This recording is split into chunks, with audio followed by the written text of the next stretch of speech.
सलाम, नमस्ते, सत श्री अकाल। मैं हूं रजा और आप देख रहे हैं दोस्तों रजाग्राफी का इंटरनेशनल प्राइम टाइम। जिस प्राइम टाइम में आप पूरी दुनिया की बड़ी से बड़ी खबर आसान जबान में जान लेते हैं। आपका वक्त बचाने के लिए एक ही रिपोर्ट में सारी दुनिया की बड़ी से बड़ी खबर आसान जबान में देते हैं। इस रिपोर्ट की सबसे पहली और सबसे बड़ी खबर यह है कि अमेरिका को अब तक का सबसे तगड़ा झटका और जोरदार मुक्का उसके मुंह पर पड़ गया है। आपको बता दूं कि जहां अमेरिका और सारी वेस्ट कंट्रीज ने कोशिश करी थी कि रूस को काट कर किनारे फेंक दिया जाए, और आप जानते हैं कि रूस काफ़ी ज़्यादा परेशान है, रूस पर इंटरनेशनल प्रेशर है, रूस पूरी तरह से करेंसी को लेकर भी बहुत परेशान है। रूस की जीडीपी 30% से ज़्यादा डाउन हो चुकी है। चीन ने भी साथ छोड़ दिया है, दोस्ती में धोखा दे दिया है। लेकिन ईरान एक ऐसा मुल्क निखर कर सामने आया है जिसने अपने दोस्त का साथ नहीं छोड़ा है। वहीं पर रूस ने भी ईरान का हाथ थाम लिया है जोर से। आपको बता दूं, आपको जानकर हैरानी होगी कि ईरान ने अमेरिका की पाबंदियों के बावजूद, खुद ईरान पर पहले से ही इतनी पाबंदी लगी है और ईरान को पता है कि अगर हमने अमेरिका की बात को नज़रअंदाज किया तो और भी पाबंदियां लग सकती हैं। इन सबको नज़रअंदाज करते हुए ईरान ने खुद रूस से बातचीत करी है और रूस का समर्थन किया। ऐसे में आपको बता दूं कि दोनों देश एक बार फिर से इतने करीब हो गए हैं कि आपको बता दूं कि ईरान के विदेश मंत्री पहुंच गए रूस। जी हां, और सरगेई लावरोव यानी मॉस्को में रूस के विदेश मंत्री और ईरान के विदेश मंत्रियों की आपस में मुलाकात हुई और इसमें सबसे बड़ा ऐतिहासिक फैसला हो गया। आपको बता दूं कि रूस की तरफ से बयान जारी किया गया है कि पिछले कई दशकों में ईरान से हम बहुत ज़्यादा गहरे संबंध बना चुके हैं। रिपोर्ट के अनुसार ये बात सामने आई है कि ईरान और रूस नए एग्रीमेंट को लिख रहे हैं और तैयार कर रहे हैं, जिसके मुताबिक अब पिछली बार से ज़्यादा, अब 40% और भी ज़्यादा दोनों देश एक साथ काम करेंगे और एक दूसरे का साथ देंगे। दोनों देशों के बीच में $4 बिलियन का अब तक बिजनेस हो चुका है, जो अब तक का सबसे बड़ा बिजनेस रूस ने ईरान के साथ और ईरान ने रूस के साथ किया है। ईरान के ऊपर हजारों पाबंदियां लगने के बावजूद निडरता के साथ ईरान और रूस एक साथ खड़े हो गए हैं, जो कि अमेरिका को सबसे बड़ा तगड़ा झटका है। आपको यह भी बता दूं कि ईरान ड्रोन बनाने में एक्सपर्ट हो चुका है, वहीं पर बड़े से बड़े खतरनाक हथियार बनाने में रूस भी काफ़ी एक्सपर्ट है। ईरान मिसाइलें बनाने में भी मास्टर बन चुका है। ऐसे में दोनों देश का एक साथ होना इजराइल और अमेरिका और यूरोपीय देशों के लिए जोरदार तमाचा होगा। दोस्तों, वक्त है अगली खबर का। आपको बता दूं कि कल की रिपोर्ट में मैंने आपको बताया था कि ताइवान का मिराज 2000 जो है फाइटर जेट है, वो समुद्र में गिरकर क्रैश हो गया।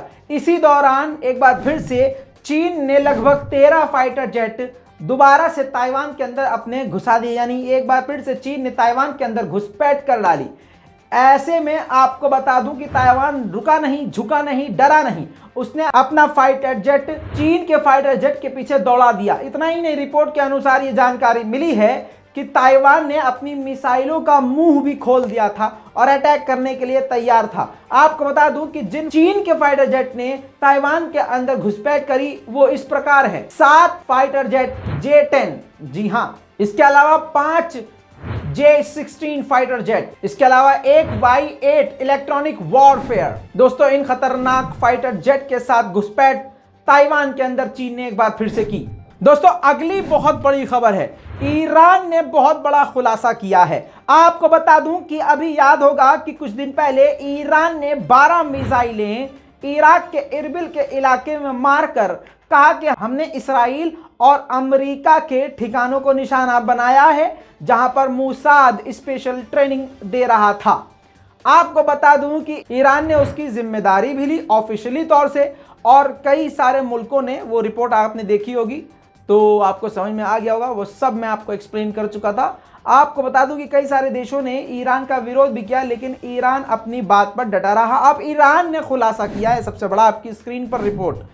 ये जो रिपोर्ट है द टाइम्स ऑफ इसराइल की है, इसराइल के नेशनल अखबार की है। आपको बता दूं ईरान ने कहा है कि फरवरी के बीच के महीने में यानी बीच में ईरान के अंदर घुसकर ईरान के सैकड़ों ड्रोनों को तबाह कर दिया था स्ट्राइक करके इजराइल ने, जिसके बदले में हमने ये इरबिल में अटैक किया और ये उसका बदला था।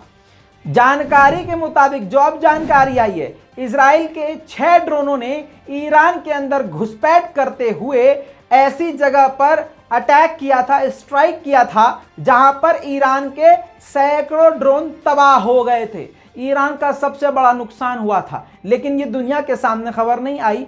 ईरान ने अब इस बात को एक्सेप्ट किया। आपको बता दूं कि यहां पर ईरान का बहुत बड़ा फेल्यूर है। ईरान का डिफेंस सिस्टम इजराइल के ड्रोन को नहीं पकड़ पाया। ये ईरान के मुंह पर जोरदार तमाचा है। आपको बता दूं कि ईरान वैसे तो बड़े बड़े दावे करता है, लेकिन यह भी एक फैक्ट है कि इजराइल बड़ा नुकसान ईरान का कर देता है, लेकिन ईरान की बड़ी बड़ी मिसाइलें ज्यादा नुकसान नहीं कर पाती हैं। अब ये ईरान की स्ट्रेटेजी हो या भाई फेल्यूर हो, आपके सामने फैक्ट रखना हमारा काम है।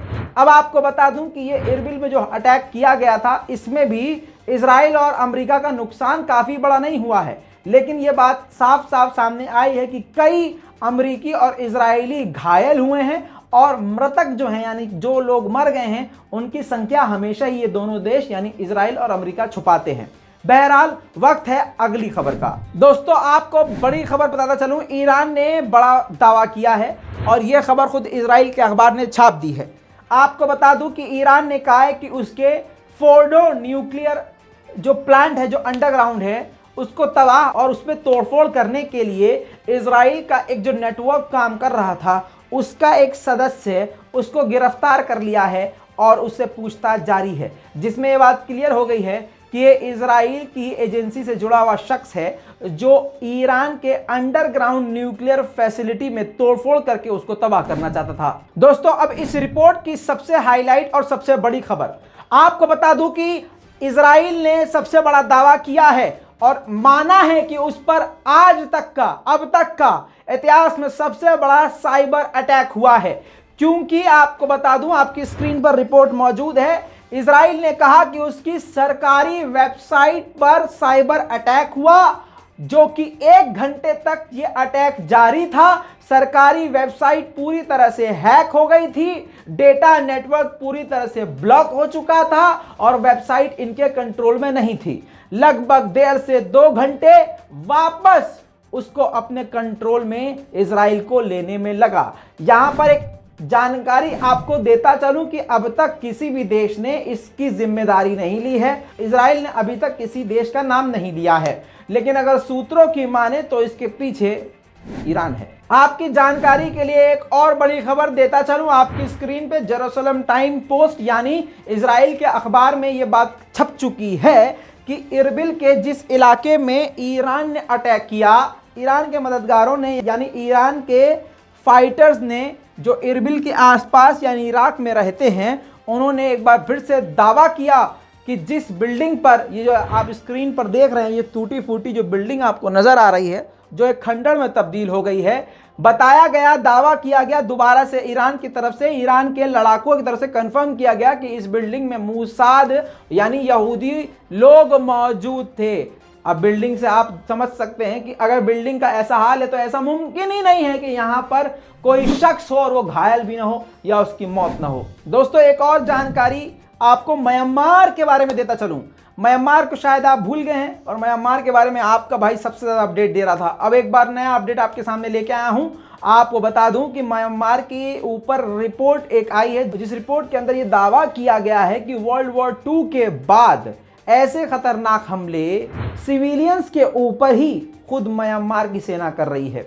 आपको बता दूं कि बमबारी, फाइटर जेट और इसके अलावा मोर्टार का भी इस्तेमाल खुद अपने ही देश के नागरिकों के खिलाफ किया जा रहा है। अब आप कहेंगे कि भाई ये कौन सी बड़ी बात हो गई, ऐसे तो वॉर यूक्रेन और रूस का भी चल रहा है। तो मेरे दोस्त, वो 2 कंट्री आपस में लड़ रही हैं, यहाँ पर उनकी सेना ही आम नागरिकों को इस तरह से तबाह कर रही है और उन पर इस तरह से बमबारी कर रही है कि वो फुटेज मैं आपको दिखा नहीं सकता हूं, वरना YouTube वीडियो हमारी डाउन कर देगा। बहरहाल आगे बढ़ते हैं। आपको बता दूं दोस्तों, जर्मनी और तुर्की एक दूसरे के ऐसे हैं बिल्कुल एंटी, बिल्कुल खिलाफ, जैसे कि मोदी जी और इमरान खान जी, समझ रहे हैं, एकदम ऐसे, यानी इंडिया और पाकिस्तान ऐसे बिल्कुल यूं। यूक्रेन के मैटर पर जर्मनी के चांसलर खुद पहुंचे रजब तैयब एर्दोगान से मिलने के लिए तुर्की। आपकी स्क्रीन पर रिपोर्ट मौजूद है। आपको बता दूं कि इस मीटिंग के दौरान दोनों देशों में एक बार फिर से दोस्ती नज़र आई और दोस्ती की नई शुरुआत हुई। ये इंटरनेशनल पॉलिटिक्स का हिस्सा माना जा रहा है कि तुर्की काफ़ी तेज़ दिमाग का इस्तेमाल कर रहा है और मौके का पूरा फ़ायदा उठा रहा है। दूसरी तरफ आपको बता दूं कि रजब तैयब एर्दोगान ने इस बात का दावा किया मीटिंग में ब्रीफ देते हुए कि जितना हमने यूक्रेन का साथ दिया है, पूरे नेटो और यूरोप के देशों में किसी ने इतना साथ नहीं दिया है। अभी तक भी हमारी यही कोशिश है कि यूक्रेन पर हो रहे हमले रोके जा सकें। इतना ही नहीं, दोनों देशों के बीच जितनी जल्दी जंग रुक सके, हमारी यही कोशिश है कि हम रोकें। वहीं ऐसे में सारी दुनिया ये सोच रही है कि अब तुर्की रूस से हथियार लेगा कि नहीं, क्योंकि आप जानते हैं कि अमेरिका और तुर्की के रिश्ते ही इस वजह से खराब हुए क्योंकि S-400 डिफेंस सिस्टम तुर्की ने रूस से ले लिया था और फिर अमेरिका की पाबंदियों का सामना तुर्की को करना पड़ा। ऐसे में एक बार फिर से जब मीडिएटर बना हुआ है तुर्की, तो अमेरिका और यूरोपीय देशों और नेटो के देशों को दिमाग में यही सवाल आ रहा है कि अब पता नहीं हथियार लेगा कि नहीं तुर्की। ऐसे में रजब तैयब एर्दोगान ने बड़ा फैसला सुनाते हुए, बड़ी बात कहते हुए कहा, और किसे कहते हैं स्मार्ट कमेंट और स्मार्ट जवाब जिसे कहेंगे, स्मार्टली उन्होंने जवाब देते हुए कहा कि अभी ये समय नहीं है, अभी ये वक्त नहीं है जिस वक्त में हम ये बात करें कि हम उनसे हथियार लेंगे या नहीं। इतना ही नहीं, अमेरिका से F-35 विमान और पैट्रियट डिफेंस सिस्टम तुर्की लेना चाहता था। तुर्की की यह जिद थी। F-35 विमान के लिए तो तुर्की ने पैसा भी दे दिया था, लेकिन रजब तैयब एर्दोगान को धोखा देते हुए बाइडेन प्रशासन ने मना कर दिया F-35 विमान देने से, क्योंकि चिढ़ गया था, क्योंकि S-400 तुर्की रूस से ले चुका था। ऐसे में इसके बावजूद कई बार रजब तैयब एर्दोगान ने कहा कि हमें F-35 विमान चाहिए, लेकिन आज के वक्त एक बार फिर से तुर्की का नया रूप निकल के सामने आया। तुर्की की तरफ से, यानी रजब तैयब एर्दोगान की तरफ से अब यह कहा गया कि अब हमारी भाई साहब कोई डिमांड नहीं है, यानी ना हमें F-35 विमान चाहिए, ना अमेरिका का पैट्रियट सिस्टम चाहिए। इसके पीछे की कहानी क्या है, रजब तैयब एर्दोगान का दिमाग किस प्लान पर भाग रहा है, किसी को कुछ नहीं पता। दोस्तों, ये द इंटरनेशनल रिपोर्ट, इस पूरी रिपोर्ट पर आपकी क्या राय है, अपनी राय कमेंट में लिखिएगा। बहुत मेहनत लगती है आप लोगों के लिए। और दोस्तों, आपको बता दूं कि जो हमारा दूसरा चैनल है, हमने आपसे वादा किया था कि पिछले 35 दिनों में हम कहाँ थे, क्या हुआ था, उसके बारे में आपको जानकारी कुछ ना कुछ ज़रूर देंगे। तो ये वीडियो भाई साहब अपने दूसरे चैनल रज़ाग्राफी अनस्क्रिप्टेड पे मैं डाल चुका हूँ।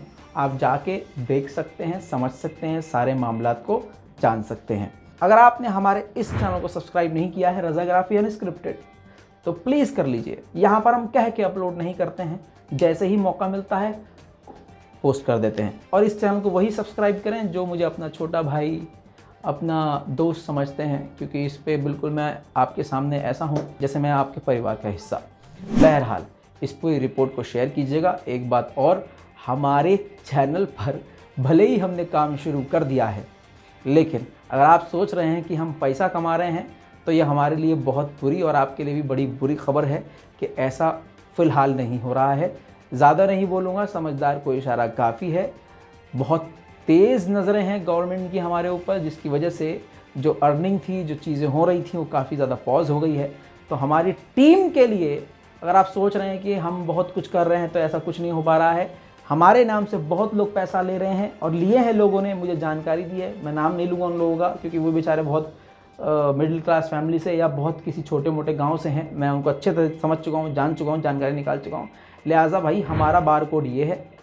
अगर आपको हमें सपोर्ट करना है तो इस पे चाहे आप जितना भी डालें, चाहे चवन्नी डालें, लेकिन गलत जगह पर न जाएं, क्योंकि आपकी कमाई भी मेहनत की है भाई साहब। तो यहाँ पर डालिए। और हमारी वीडियो के हर वीडियो के एंड में UPI का पूरा डिटेल होता है, तो भाई सही जगह पर डालिए किसी के बहकावे में गलत इंफॉर्मेशन लेके गलत जगह आप अपनी मेहनती कमाई ना डालें। मैं हूं रज़ा और आप देख रहे हैं रज़ाग्राफी। जय हिंद।